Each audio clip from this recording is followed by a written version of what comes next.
Hey you guys, what's up, what's good? It's your girl, the Cosmic Phoenix, and tonight we are cooking Ackee and Bammy Jamaican style. And listen, I'm not even gonna hold you, this is my first time cooking Ackee by myself. And baby, let me tell you, it really came out so good.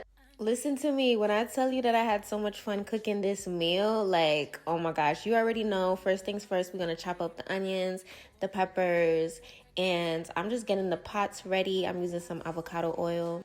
And when y'all are cooking, make sure that you keep your eye on the pot because I definitely almost bunned up the pot a couple of times. I'm a little dinner nearly mash up, but good thing I definitely caught it in time and it was good.